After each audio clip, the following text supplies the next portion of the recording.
Hey, good afternoon, everyone, and welcome to our Creative Month panel called Independent Agency Survival Guide. I'm Yashigami, Vice President of the One Club for Creativity. And today we're going to be talking about what some of the smaller independent agencies are going through during COVID-19 and what some of their strategies are and what the future holds. So with us are three amazing friends of the One Club who are going to be sharing their perspectives.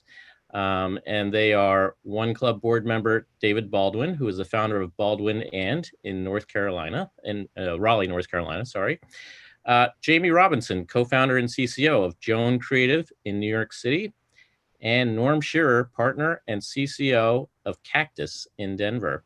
So welcome, everybody. Before we begin, I'd like to ask the audience if you have any questions for our panelists. Please use the Q&A button at the bottom of your Zoom screen, and you'll be able to publicly view and post and upvote each other's questions. So let's kick this off by going around the room. Let's start with David. So give us a brief history of your agency and when it was founded and how many employees you have. So the agency is 10 years old. We were founded in 2009. So we're going into our, I'm no mathematician, but 11th year. We're about 25 people right now. We do a lot of project stuff, so we scale up and down depending on the project. So, but 25 people in the building when there's a building to go into, so. Okay. And how about you, Jamie? Yeah, we just had our 4-year anniversary last week. Very exciting. Yeah, I know. It's so funny. Lisa and I both, we always, every year we forget about it and then Facebook remembers it. And I'm like, shit, it's like, just like my marriage. I'm like, Facebook remembers my anniversary before I do, you know? But we're 4 years old and we are in New York City when we are in New York City. And we're, I think 33 people right now. Terrific. And how about you, Norm? Yeah, so Cactus is, we're the old farts in the room here, so excuse us, but we're celebrating our 30th year this year, and I joined as a partner 17 years ago. So that's kind of and we're about 50 people. We have a mix. I mean, it really changed over the years from project work to AOR work. We're pretty balanced right now at the moment, but yeah, so about 50 people. And we're able to, I think at that size, we kind of provide some full service range to most of our clients from, we have a media department all the way through digital and creative. So very cool. Yeah. So Norm, how was business before COVID? How would you say? It was good. We've actually had the last 3 or 4 years, we've had kind of record years. We were doing pretty well. So coronavirus was obviously when that hit, it was pretty scary. We had a killer first quarter this year. And then, so, when the reality hit in kind of early March of what was going to happen, it was pretty freaky. Mm-hmm. And how about you, Jamie? Yeah, we had the last 3 quarters have been the best quarters of our entire existence. And I mean that financially and with our client mix has been really super healthy, but I also mean that like just the vibe and the connection of our team and like just we have so many incredible people on staff and our exec team is really banging. So the last 3 quarters have been really incredible, and I think we're looking to see what happens with COVID right now. Yeah, and then David, how about you? Yeah, same here. We had kind of a tough time about 2 years ago and came roaring back. We had a 67-point margin swing last year. And won a bunch of new business and came into this year with a lot of momentum, both in and outside of the agency. Like inside the agency, it was just, things were great. It just felt like, we were looking for people and lots of good things were happening and lots of projects in the pipeline. And so we're still doing okay, actually. I would say we're actually doing okay. We're holding our own here. And I made the joke yesterday, flat's the new profitable. So if we can get to December and have a flat year, I will consider this a success. And if we make money, it'll be banner. So yeah. So of course, there were a lot of companies that were doing really well, and then all of a sudden, COVID came out of nowhere and turned everything upside down. So how did you guys react to that? When it became serious? Like David, how did did you adjust your agency when that all went down? Well, we have a value we call people first always, and so it was really important to make sure everybody was safe. And when this first started, before there were any sort of closure, orders, we were letting people stay home if they felt uncomfortable or if they had to with their kids. So I would say we were at about half staff in the office well before a lot of people were, it really hasn't affected us that much. I think the one thing that we did, we had a partner meeting and just said what we need is radical transparency with our people right now. And so we have been very, very open about everything, about the financial picture, about the new business picture, about current clients, all of those things. And that's the one thing I think it's made us actually, if possible, because we had a pretty tight culture, it's made us even closer together. And we're all in it for a penny, in it for a pound. We haven't had any layoffs, and we're all willing to do whatever it is that we have to do to not have that happen. So, but so far so good. Yeah. And how about you, Jamie? I think you said that you didn't have to lay off anybody, right? You're quite the opposite. Yeah. Actually, we had a couple people start the day we went into lockdown, which was kind of fascinating. And I think, Norm, maybe David, Norm, you had a similar situation.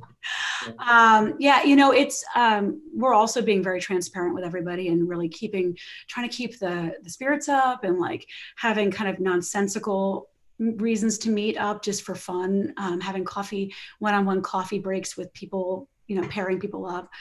I think one of the things that we did from a business perspective was realize that this was going to be really transformative for a lot of our clients' businesses in some way or the other. So we immediately went into a client-by-client analysis of how this could affect them, how we could help them, how could our expertise guide them through this moment, what were we seeing from our other clients, what they were experiencing. And we've seen a lot of actually organic growth from our clients through this process. Some of our clients are in the hospitality business and had to put up things on pause for a second, and then and are kind of kicking back up right now. And then other of our clients, we work with Georgia Pacific right now, we're an agency of record for Brawny. We've been helping them with their Vanity Fair napkin business. They actually obviously have quite an exciting business opportunity right now. So as we started to look into how we could help them and address their potential opportunities to help their consumers, it really provided us an ability to, I think, get even closer with our clients and really share kind of this moment down in the trenches together. That's great. And how about you, Norm? How did you guys react to the pandemic when it hit? Yeah, I mean, I think very similar to what David and Jamie are saying around, I think the benefit of being a smaller place, being 50 people, is immediately the leadership team could one-on-one call everybody multiple times, check in. Those first couple of weeks were, I wouldn't say panic, because I think we were trying to lead, definitely wanted to lead from a place of, hey, let's not freak out here, and we too have a lot of transparency. We share numbers and the ups and the downs, the good, bad, and the ugly, all gets shared. And we have thin walls too. We actually have glass walls. So there's not a lot of hiding stuff here over the years. And we've never seen any point in that. So I think our culture has been very, it's very family style. And so, I think it was just having real good heart-to-hearts those first couple of weeks with people, and just like, okay, who's anxious, who needs help on client, what grenades can we help jump on for each other here, and both across emotional as well as the client work. And we had, I think, very similar to what you guys were saying, those first couple of weeks were a little bit slower, but like the phone's been ringing off the hook, both organic and new business opportunities for us. I know that's not the same across the board, and that sucks, but like we are really been fortunate that just are getting a lot of calls in our categories of healthcare, wellness, not travel and tourism, but that we do that, and that definitely did go flat for us. But even like one of our clients there said, hey, this is going to bounce back. They're more of a drive destination, Greater Zion, and they said, this is going to bounce back, and we need help. We need strategies for when this bounces back, since they're not a flight destination. So Norm, I think that actually, and I don't mean to be, Pollyanna about it, but I actually think that the rest of the country is kind of feeling like ready to move on from this, whether or not, those of us in major metropolitan areas can. Pent up, right? There's sort of this pent up. Yeah. And I think that there could be a real explosion of, I don't know, like I'm like euphoria and exploration happening right now. And I think we're all feeling a little bit of that desire to just get out and run around. Yeah, totally. Yeah. So I think it's like those first couple of weeks were kind of, and we're all getting used to the emotional side too of right. The mental health side, literally of like, okay, I'm working from home and this is like we got to just figure this out. But I think once everyone realized like our productivity, our quality is just as good as it was before. Like we're actually doing stuff that like, I'm super excited next year to enter into one show here. Sorry, don't mean to kiss in any ass, but that's okay. Go ahead. Like we just did production for a credit union that's based out of Kansas City with Patrick Mahomes. Like we're shooting with Patrick Mahomes last 2 weeks ago. Wow. Like, and again, it's a very different production, but like, we're making stuff happen and we're making big, good ideas happen. So I think it's just like, once everyone realized like, okay, we're doing this and we're all in this together. And, the comfort level just went way back up around the work and helping clients, has always been a huge priority for us. We talk about quality and helping clients like every week in our status meetings. So the thing that you were hitting on, you mentioned, Jamie, is the other thing that was just hysterical as a partner in the business is we hired a new president and he literally started his first day was the Monday that our office was closed. So that was it was like hysterical, but also, kind of the beginning of like, yep, this is how it's going to work. And he onboarded with like all of our leadership and all of our employees remotely. And just now we've started kind of get back to having optional office time here. And he's actually sitting here right across from me through my glass window. So I got to be careful what I say about him. He can hear every word you're saying. Faults here in the chat, but yeah, it's been kind of wild, but also in some ways fun. Like it's kind of a challenge, right? Like as creatives, and I think creative agencies, whether you're in the creative team or not, it's like we're all trying to figure this out in resourceful, interesting ways. And what are the opportunities? What are the ways we can kind of 1 + 1 = 3 here with the situation? Yeah, it's kind of like by nature, you're all problem solvers, right? So this is one of the world's biggest problems right now. David, I mean, what has been the response from your clients? And have they been calling you up? Is business back to normal? Well, I don't know. The business is back to normal. Some of them are in different places. We do have some hospitality business as well, but some of them are doing great, and some of them are, trying to figure things out. But I will say they didn't have to call us because we called them first. I mean, we've been very, very privileged to be partners with them at this time and to always be there for them as a solution. And I don't know if anybody here has read Ernie Schenk's book. I think it's called The Houdini Solution. It's about thinking out of the box, thinking inside the box to get out. And it's forced us to, we produce a lot of stuff ourselves anyway. And so it's forced us to just get really creative with how we do stuff. But that's what we do. I mean, that's what we all do as an industry is find, to Norm's point, is find creative ways to do things that we now have to do. You take your tools and you figure out what you can do with them and try to do really interesting things. So, but I think, I think so far, most of our clients are pretty good, are going to make it. So, and one of them is actually having really, really great sales. I don't want to say who it is because I'll probably get in trouble, but they're having really good sales, and they're not in the napkin business or what I would kind of consider a relevant business to this, but they're doing really well. So okay. Hairspray. Yeah. Sweatpants. Jamie, so what about you? What has been your client experiences? How have you guys been getting stuff done during this pandemic? So we were really fortunate. About a year ago, we started to create our own studio capabilities. And then maybe a few months before COVID, hired a president to run the studio, who actually had come from building studios with inside client organizations. And he really just supercharged it and really took it up a next level. Really, our capabilities run from shooting, and we have shot some major things that were luckily in the can before we went into lockdown. But shooting and editing and animation, motion graphics, all of those things, After Effects, audio, mixing, all those things.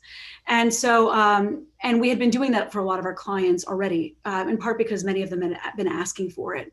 And when, traditional modes of producing things had proved too costly and we couldn't get our big ideas done the way we wanted them to, it actually also provided some creative control. So we're very fortunate to have a very robust studio offering that has been making so many of our things for clients since we've been in lockdown. And I think our production level has maintained the same level, or even maybe advanced even more since we've been in lockdown. We're making things faster and really beautifully. And I think the great thing about producing things and creating in today's marketplace is that there are thousands and hundreds of thousands of creators out in the world that you can team up with and partner with, who are artists who are making things. And we scrape Instagram constantly looking for really interesting creators, diverse creators who otherwise maybe wouldn't have had a pipeline to this kind of business. And we start reaching out to them and they're like, wow, I've never thought about doing work for brands, but yeah, why not? It seems like it's really cool. So we get something that looks very different. And we get a lot of close control to that creative, which we love. And we're able to produce it effortlessly for our clients, even in lockdown, which is exciting. That's amazing. So we've gotten this question from a couple of our audience members, and the gist of it is this a good time to be an independent agency because you're able to pivot more quickly as opposed to a big agency or a network? And the way that they're structured. What are some of the advantages that you guys have? We were talking about this a little bit yesterday. That I mean, it's been so long since I've worked at a big agency, but I can only imagine, like, we've been able to, and we've always, the other thing is, like, we've always had a really been open-minded to project work. Of course, it's got to be in sort of the right zone to fit for us, but like we don't always have to, like, every single time have to make the same margin. We don't have to be dogmatic about the business side of it. We can, sometimes things are, it's a creative opportunity, or it's an opportunity to get inside of a category, or we just think the people are super cool and it's a great cause. And so we can have a little bit more of a marathon approach as opposed to having to be so dogmatic about the numbers. And so for us, like, when this happened, just like, all right, we're going to tighten the belt a little bit more, like we have in times past, back in, that we've all gone through before, whether that was 9/11 or the 2008, so, or the .com crash even, like, I'm gray haired enough to remember that. So, but like, I think you just go back to some of those tricks, those sort of survival and resilience tricks that you learn. And then we've been fortunate that I think too, like, not any big piece of our business, like some of the bigger agencies and even just bigger businesses have just completely evaporated. Like, I've had friends that solely run event stuff. And that whole industry is just really imploded. So, we've been fortunate that way. So. Yeah, and Jamie, you've worked at some networks too. I mean, what are the conversations that you've been having with some of your old colleagues or counterparts? Or, well, I'm lucky that two of my best creative times have happened in my life in agencies that were started during recessions. The first one was Mad Dogs and Englishmen. Do you guys remember that agency? Oh, yeah. Fucking hell! What wild agency! And the second one was Perrin O'Dell, which was started in 2008. And I got to say. Seeing those two companies and being a part of that companies and that energy of of starting it, when the rest of the world was kind of knocked down a little bit. I think that yeah. Was Mad Dogs from the .com crash? Was that? No, Mad Dogs was started in 1990. So it was actually, or 1990. It was like right after the big one that happened in the 80s. And so that was that. And then we actually went through the .com boom, and I was there during the .com boom and then the .com crash. And I left right after the .com crash was like, after it was there for a year or two. And but I would say that the spirit of being founded during a recession, even though Joan wasn't, is very intoxicating, because the fact of the matter is anything can fucking happen right now. And I think that is something that we should all take into, our hearts, into our minds right now, is to say, the world is our oyster. And I'm not, obviously there's a lot of horrible things that come with this. There's a lot of really terrible, terrible things that come with this. But one of the things that's interesting is it's a time to reflect what kind of agency you want to be, what kind of creative you want to be, what kind of work you want to put out. And the normal pipelines are disrupted. So really, I think it's a frigging awesome time to be an independent agency. Mm-hmm. And David, you agree? Yeah, well, we started in 2009. So, and we really started kind of forming the thing in 2008, but we launched in 2009. And so the headlines on the day that we, announced were the worst job losses since the Depression, and you're going to lose your house and all that stuff. And so I kind of feel like this is just in our veins a little bit, that it's just more business. Like, this is what business does. And at the end of the day, a good business will make it and a bad business won't make it. And so we'll see which one we are. I don't know. I think, to the question of networks, what I feel really fortunate about is we can make our own decisions, and we don't have anyone wanting a number, wanting us to send a check. And we don't have anybody, trying to make the London office work by bleeding out the Raleigh office, So that, I don't really care if we make money this year. I want to try to hit for flat, and then we'll go from there. Obviously, I would like to make money, but I get to make that decision, and my partners get to make that. We get to make that decision as a team and say, all right, everything changed. So, and we don't have to then go get that approved by a bean counter somewhere.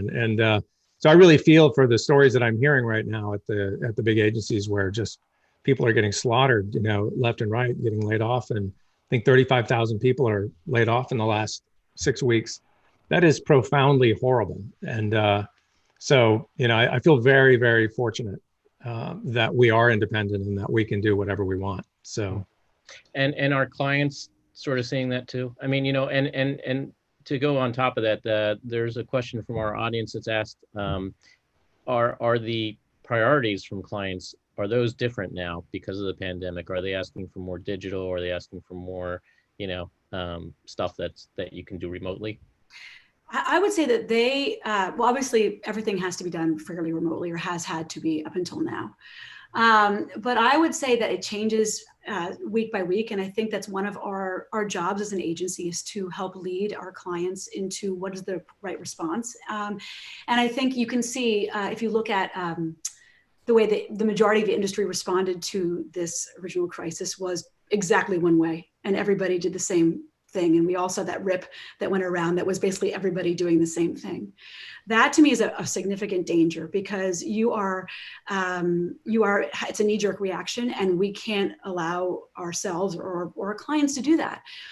The one thing that I've been seeing that I love is our clients are incredibly receptive to content and entertainment-based work right now, especially when it has a purpose tied into it. So one of the things we did for Vanity Fair, since I mentioned them, was we created a cooking show online that takes chefs who are out of work or underemployed or struggling right now, and creates recipes that people might have of things that are in their pantries. So that is purpose driven, but it's also entertainment and content. And so I think that as we go forward, that's where a huge opportunity lies for all of our business and all of our brands, because people are looking for things to take their minds off of this. They're looking for ways to connect with one another. And that's the kind of work that our clients are really, really digging on right now.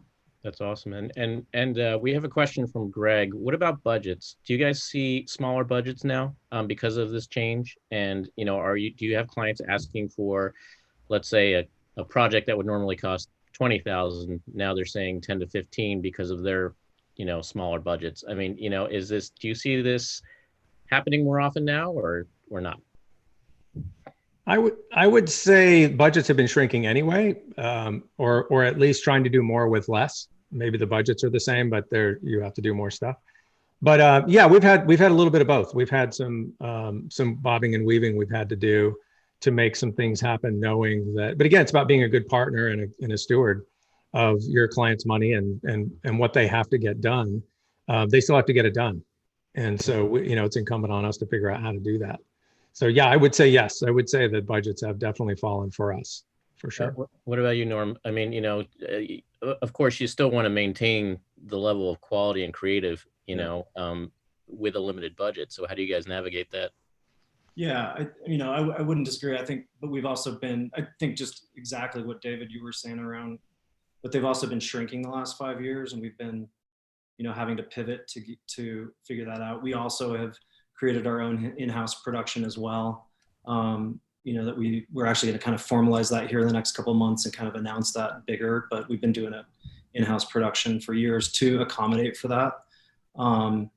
And dealing with that kind of phenomenon of, more for less. But I think in some other ways too, we've actually seen increased budgets, strangely enough, even during these times where, we've gotten a few new business calls and won a few things recently. And even just like kind of right before COVID hit, we won some stuff that then organically that client wanted to put more priority into something that we were working on. And so increased some budgets, ironically, like around things like healthcare. I mean, think obviously retail, like digital, so our digital team has just been going bonkers. And we've even had to bring in some freelance, but just what we're kind of running from strategically is kind of seeing is that, things like retail where it's like, wow, we really got to make our retail experience now that people it used to be 70% of people buying online. Now it's 98%.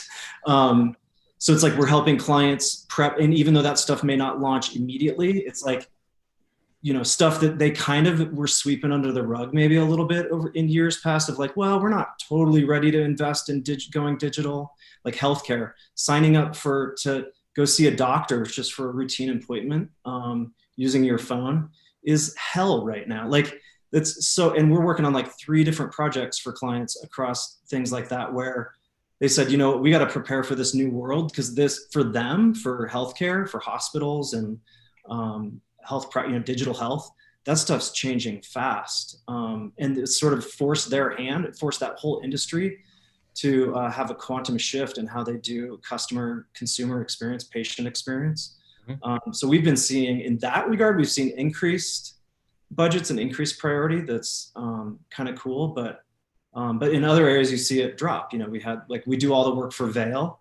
They were scrambling. It's like they put all of our media on hold, which is fine. Like that that's got to happen, right? No one's going to be flying to Vail right now. So we've seen that kind of that balance out a little bit, but we're still, it's like, where can we be strategically helpful with clients and make that work? So we've seen some of those budgets actually go up, which is just kind of crazy.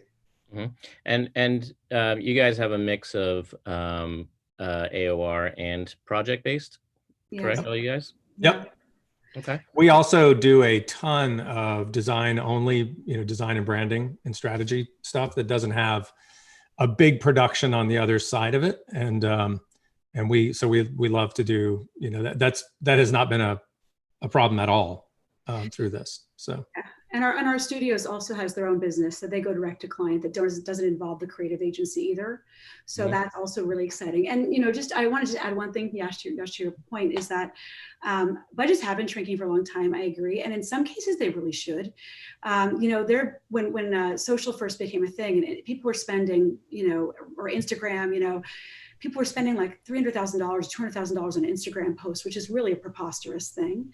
And I think that that in some cases, it's made the work stand out and feel commercial amongst work that was really, generated by creators, independent creators. So in some ways, I don't think that decreasing budgets are actually a bad thing for brands. I think should be fairly liberating. You can take more chances. You can do things that are more experimental, and you can also live within the media that is more appropriate. I think the other good thing about us having our own studios is as budgets decrease, we have more control over where we spend the money. So we may choose to, spend more money on editorial and less money on, shooting, or vice versa. We may choose to invest on it from, Lisa and I may choose that we really love something and want to invest on it more. So yeah, budgets have been shrinking, but I don't think that that's a bad thing necessarily. Of course, when you want something that looks really expensive, you got to pay for it. But I think, not everything needs to look like it costs $3 million. Or also too, David and Jamie, have you guys seen, we've seen this, and even I see our teams talking about it, which is really cool. But it seems like in some ways now you don't have this crutch, in a positive way of just leaning on a visual production trick or something like that. It's getting back to some kind of old, does the idea work on a napkin? Now let's go make it. For me, that kind of old school, art school, let's do, pencil sketches of this first before we jump on the computer. And that to me has been kind of exciting, I think, with some of these it's more limitations, I think, for creatives just creates more opportunity. Yeah, I think it's just a new, this is the normal way of business now, and we don't lament the budgets. We try to figure out what we can do, and go from there. And again, we do so much stuff internally anyway. It really hasn't. And again, I think Norm, I think you said it. We can choose to not make a margin on something to make it what it needs to be. So yeah, again, that's part of being an independent agency. That's a decision that just goes up to the top, and you ask and go, do we want to do this? And you go, yeah, let's do it. It's great. Yeah. What about we've got a question. What about, are you guys seeing a shift even more towards project-based work, or are your clients still staying the course with longer-term branding initiatives? I think it's both for us. We're seeing both. We're up for something that's AOR right now, and I would say we're probably, I'm gonna guess we're about 40% projects, somewhere between 30 and 40% a year. And so every January it's terrifying. You have to go, oh my God, we have to make this huge amount of ground up, but we've never not made it before. But I think that's been something that's been happening for a long time. Yeah. Yeah, same. And I also think that actually project-based work has really benefited independence, because when clients are maybe not loving their agency of record so much, they can kind of, I won't say try before you buy with a project, but you can kind of get in and see how people think and be a part of it. And we've actually gotten so many agency of record engagements based on starting with project work, and then suddenly, okay, now we're in with more and more, and now another department within the same big org wants to work with us, and that has actually been a real benefit for indies. That honestly, that's how we've gotten almost every AOR account we've ever gotten, because we don't do spec pitches. So we go about things a little bit differently. And so almost every account we've ever gotten has been that way. So yeah, I was going to move on to the next one. So how has the pitching process changed for you guys? How are you guys doing that, Norm? It's I think across the board, all the sort of collaborative type work that we do just takes a little longer. So I think, all the articles that you got, that you see and stuff, all that advice is totally true around, rehearse 10 times more than you would before, and make sure that, you have kind of designated point people, and practice your banter, and the energy and all that stuff.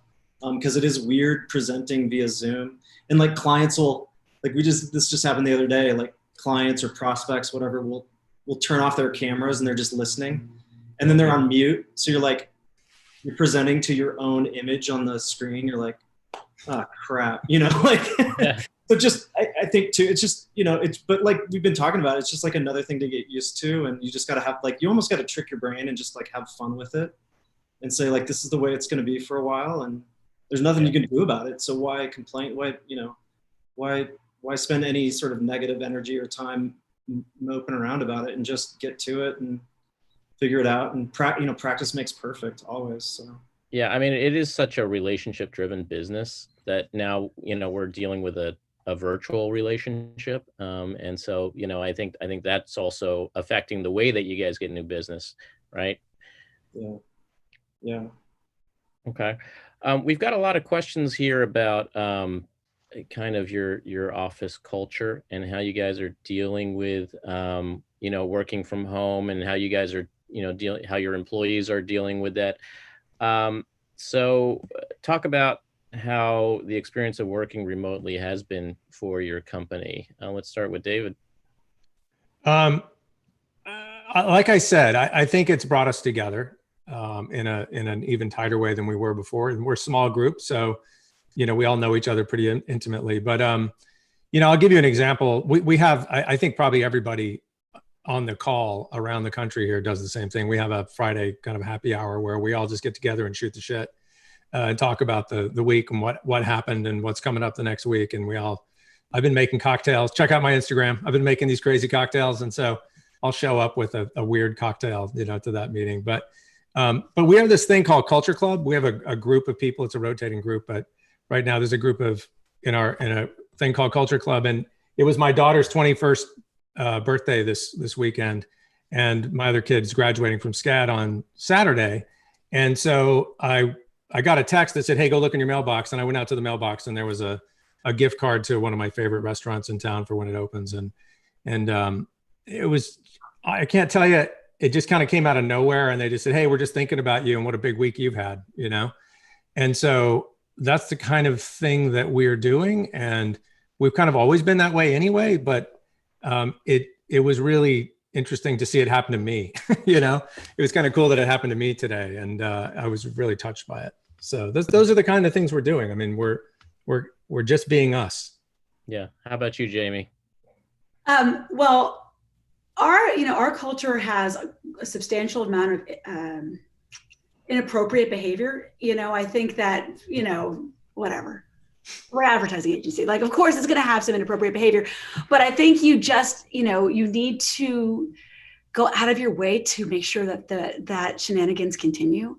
And we've done a lot of things that are, from surprising the entire agency on a Zoom call with a cow to, starting really kind of non sequitur chats in our Google Docs to, just really trying to go out of our way to make sure that naughtiness is still there. On Friday nights, somebody always sings, or usually we missed one or two Friday nights because everyone's been tired because we also are pitching up the ass. Someone sings a song, a good night song to everybody. So we're making like stupid TikToks for one another. And we're really going out of our way to try to make it so that we can keep that. Because the thing is, like, we have so many rules on us right now. We're all locked in. And especially I think about the people that are single and in studio apartments or with roommates that they don't even know or don't even like. I mean, I like my family. I love them even, but I got to say, so I'm not sure I want to be this close to them all the time. So, we're looking to try to make sure that everybody's feeling that ability to be a little wrong sometimes and be a little explosive. And it takes work. It takes more work than just going up behind someone and, making a stupid comment, but you have to do it. You got to try to do it. Otherwise people, they forget why they got into this whole thing to begin with. Otherwise, we would have all had more steady, lucrative careers. We would have done something that was much more boring, or we would have, we would have gotten more sleep at least. We would have done something else.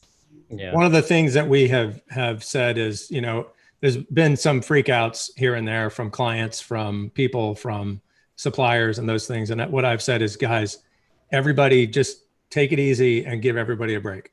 Don't get mad at anybody that freaks out at all. Like, be kind to them, be empathetic, figure out what's really going on. And yeah, if they're being an asshole, they're being an asshole, but why, who's not going to be an asshole right now? I mean, it's okay. You get kind of a pass right now to be crazy. Sorry, Norm, I didn't mean to cut you off there. No, you're good. You're good. That's great. That's awesome. Yeah, Norm. We've done a lot of the same things. And I think having that small, tight knit kind of family style culture, just you've developed your own traditions and things that are like super, super important. And Jamie, you just kind of reminded me of something that we did. We actually put on hold a couple years ago because it was like not very PC, but we used to have a pretty strong quote board that we actually like immortalized and like would pass around. And one of our creative directors, now our ECD, would like man the helm of this thing. And it was like a pretty treasured, like internal that like would get my business partner and I sue. If we were in any other industry, we'd probably be sued and in jail right now. But like the fact that we like, paraded this thing for years. We even made an app out of it. Like we literally made a homemade app that was just for us, and it published it in the Apple store. That was so much. It was so much fun. And so we took that down a couple years ago, and then just like a couple months ago, we said like we got to get back to these things, because like making ads is such a messy, complicated, fucked up, weird process. Like if you stand back and look at advertising on paper from a business standpoint, you're like, why on earth would you ever do this to make money and make a career? And it's just, but it's like the other side of that is it's so freaking fun. And it's so rewarding when you do find the answer that just, zigs when everyone else is zagging, not to be too cliche. And so like, I mean, you guys just are hitting the nail on the head. Sorry, I'm probably being redundant, but it's just like that process of messy people work and having fun together. The old adage, it's the most fun you can have with your clothes on, right? So it's like just getting back to being a little wild and reckless together. So we've increased all of our status meetings and happy hours. And I mean, I'm probably gonna have to go to rehab when this is all over. Oh, geez. Yeah, we, like you were saying, David, like we have more Zoom cocktails now with clients and vendors and each other than we've ever had before. So I think it's just like, again, you just lean into all this stuff and try to have fun with it. You can't operate from a place of fear. Fear is like the antithesis of creativity. Yeah. So that's amazing. I love that, because the fear, like that energy shows up. And it's funny, when we first started, we did this, we did like a wellness thing. We're like part trouble and part woo-woo, wellness. And we did a wellness kind of energy webinar. Yeah. And the thing that there was a slide. I mean, it was a woo-woo seminar with slides, so it wasn't that woo-woo. But there was a slide on it that sticks in my head, and it was so important. And I just would love to share this with you guys, if I could, which is there's only 3 things that you can control. You can control your energy. You can control how your energy affects other people, and you can control how good you are at what you do. Anything else right now, do not think about. It is not important. It is going to take away your energy. And so I constantly think about how my energy, how I feel and how I feel will affect other people. And yeah, David, you're right. Like there are times where I'm like a major a-hole, but like I try to back that up and say, let's minimize that and try to really bring better energy to the group.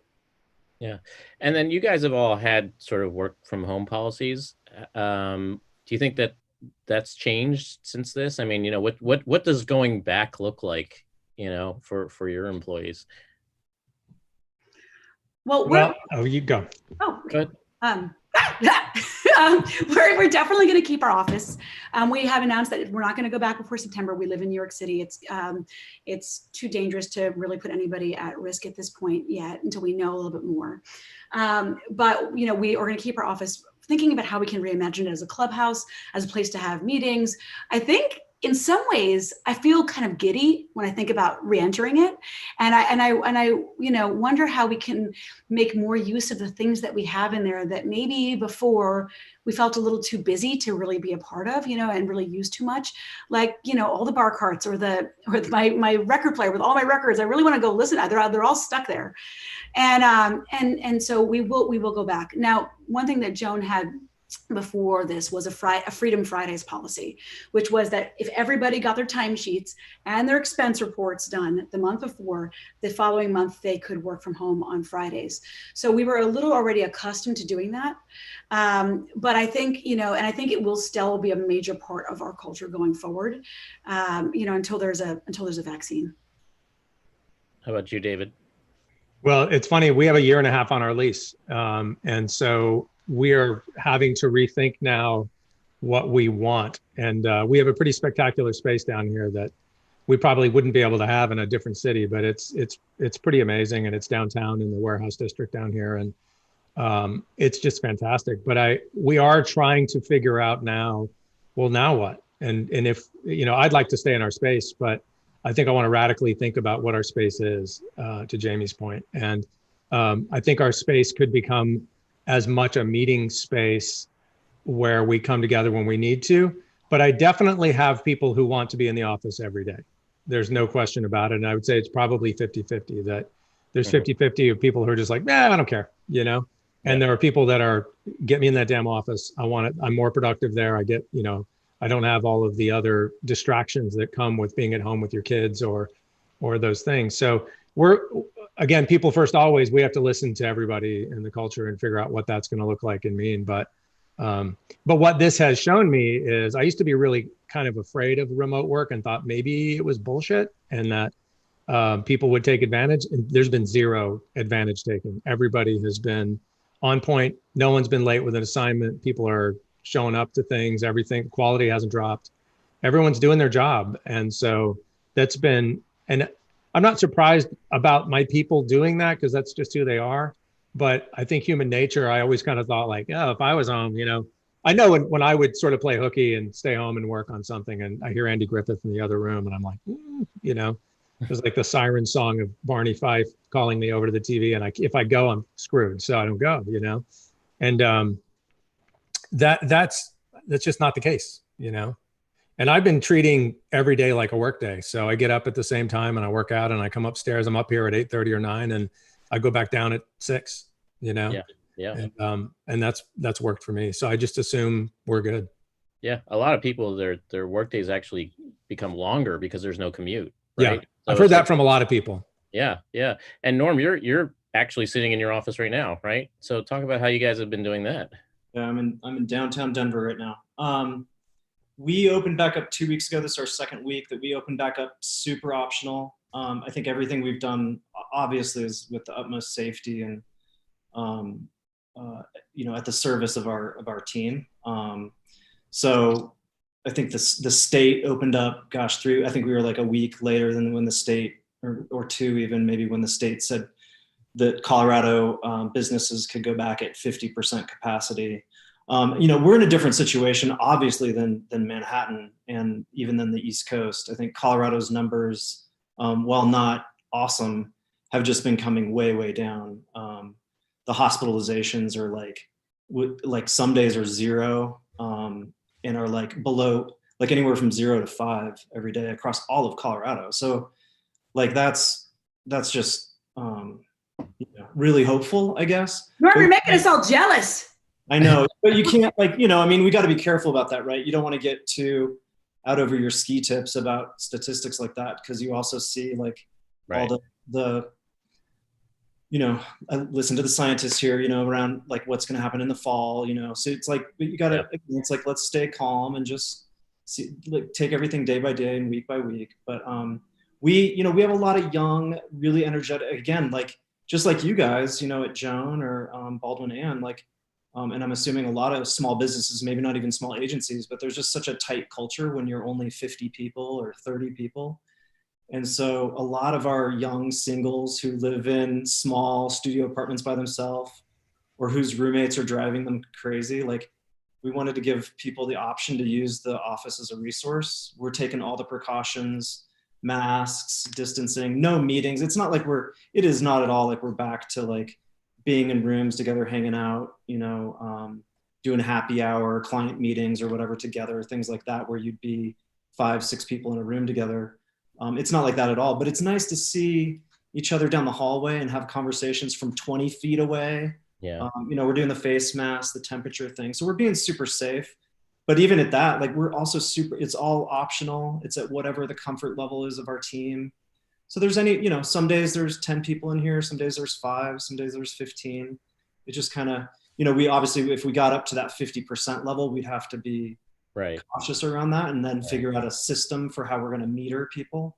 Right. But we've been talking about it, like our new president, Graham's been saying, like, let's just think of it like a dimmer switch. And we also got to follow our clients' leads on this stuff too. And just as the comfort level and as the safety and the rules and all that start to change, we'll change with it. And if it goes back to where we have to go 100% work from home, we will. So right. There's a follow-up question from Kevin here.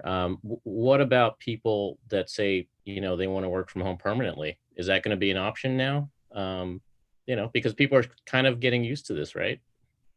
You know, I think it's something that we have to play out as it goes along, but I will tell you this. I personally have really enjoyed having no commute. And I'm not saying that I would ever permanently work from home, because I think I would probably go crazy at a certain point. But one of the nice things about not having any commute is I've been home for dinner every single night with my children and my husband. And that is something that in my entire career, I mean, it has been like since I was a youngin in this business, and maybe not even then, because you were out going to the bars after that. You didn't care. You stay as late as you want, go to work, and then you go out to bars. It's been a long time since I could say I could be home for weeknight dinner.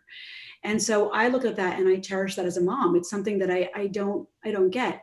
And I do think that going forward, whether or not it's a permanent work from home situation or not, we as an industry should take a look at what we've gained from being in this disruption moment. And we also should decide what it is that we want out of this. And can we be more efficient? And can we create more flexible arrangements? And can we make being, going out to a theater show, like a show or a concert, or seeing an art museum, or being with your family or your friends, can we make that a priority too? Because I do think it will help the work become more rounded. I do think it will help us become better in tuned and more empathetic for our clients and their customers and their consumers. And it's something that, I think we're going to work towards. Mm-hmm. Yeah, we have. Oh, go ahead. Sorry. Yeah, we, because we kind of like survey and talk to our teams, we call them the cacti, and I lovingly call ourselves the cacti, even though that's, somebody told me, a good copywriter told me years ago that that's actually not the plural of cactus, that the word doesn't exist, but screw it, we're advertising, got milk, right? Like, well, sounds good. It sounds good. Fuck the English language. We can do whatever we want. So like, we check in with the cacti, and actually I've heard a lot of feedback from our teams that they feel mentally healthier around the work and the process, because like, if they're not super busy from 2 to 4 in the afternoon, they can just go walk the dog or go for a hike or go mountain biking. And then it's like, and then they can work from 7 to 10 at night, just like when they feel the energy is right for them. And like, again, we've not seen any skip in, I mean, things take more time, but in terms of overall productivity, meeting deadlines, doing great work, work that meets our standards, we've not seen any slip. So it's like, I don't have a crystal ball of what this is going to look like a year from now, once there is a cure, thank God. But like, I hope it changes things for the better. I mean, I don't know if it'd be 100% work from home. I just don't know. I mean, I think we're going to figure that out as we go.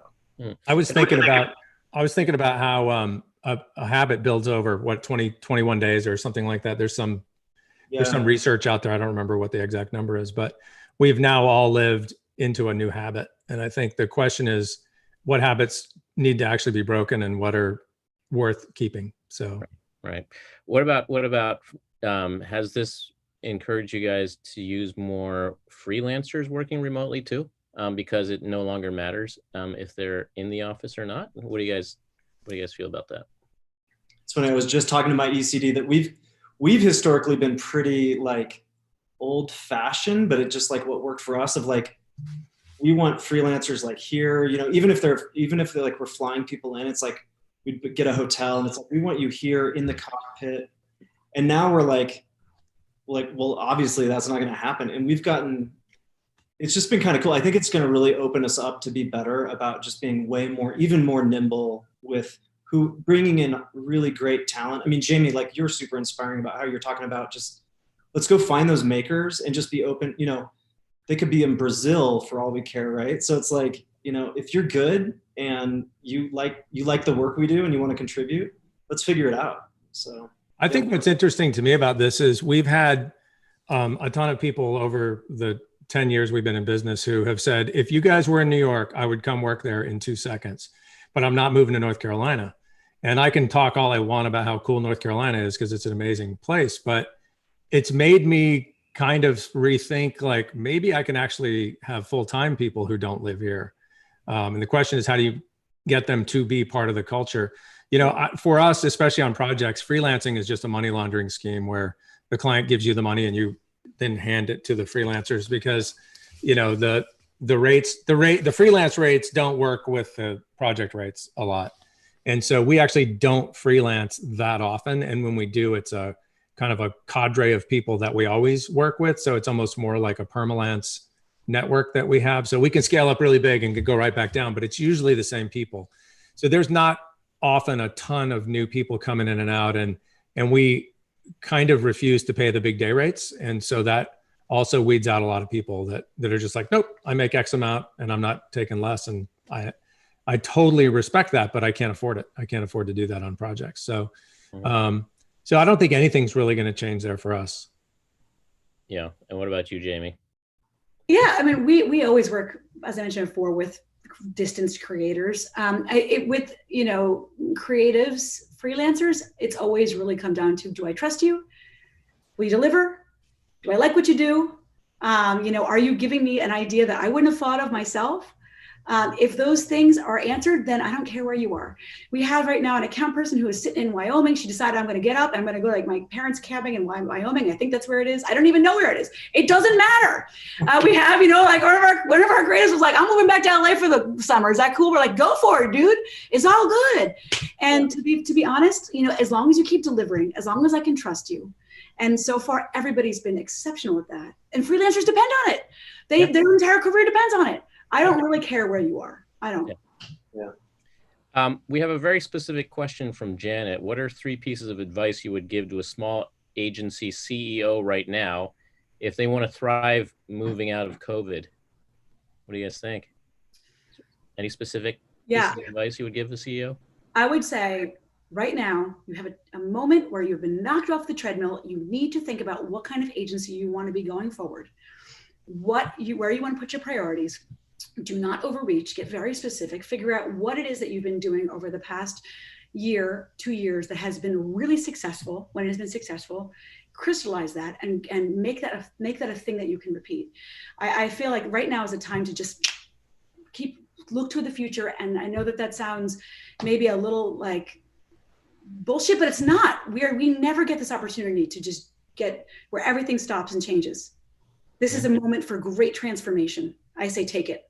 Mm-hmm. You guys think this is a good time to start an agency or not a good time to start an agency? If you were thinking about doing that right now. I did do it. So I think it's a fantastic time to start an agency, and because there's nowhere but up. You can go nowhere but up, and you get to actually fashion yourself. It's like steel going into the water. Like you're tempered in this crazy, weird thing. And by the way, you will have the best origin story ever to go. Guess when we started? You know, during COVID. Also, there's so many clients that need help. Like, even though there's a lot of businesses that are so it's, I mean, just sucks ass. It sucks that businesses are closing and laying off and whole industries are getting shuttered. But on the flip side, there are good news stories out there and industries and clients that need help and want to innovate and want to use this as a time, and they need that strategic and creative help. I mean, no one can do what we can do in terms of using creativity to help businesses be better and be better for who they want to serve. No one can do that like creatives can. I mean, it's just how we're wired, and designers, like that design thinking, that smart thinking. So like, what a cool time to go serve those businesses are going to have a beacon on them that are like, help me. So yeah, I think it's an awesome time to be a startup and be super small and absolutely not have to worry about overhead. Like that's an awesome place to be. Yeah. Jamie, would you do it? Yeah. I mean, my advice for people that are thinking about this is the same advice someone gave me when I was thinking about acting, younger, these guys, I was telling these guys, I'm a terrible actress. They said, only go into acting if it's the only thing in the world you can do. If it's the only thing in the world that you'll be happy doing. And you know right now that you are obsessed with starting an agency or obsessed with starting a company. And if you feel that, then do it. If you do not feel it, don't do it, because it will be the hardest thing. And starting a company requires obsession. It does. So if you feel like you have the energy and you feel like you have the obsession for it, then I say go for it. If you have a special point of view you want to share with the world, then I say go for it.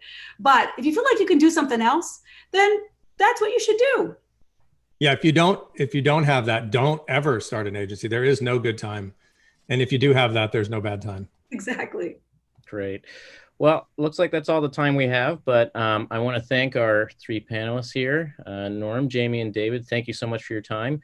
I want to thank our audience for joining us for this panel and this discussion. Please go ahead and look for more sessions and more panels and more pre-filmed content that we're going to be having the rest of the week at oneclub.org/creative month. And we hope that you'll join us again sometime soon. So thank you very much, guys. Thanks, everybody. Thank you.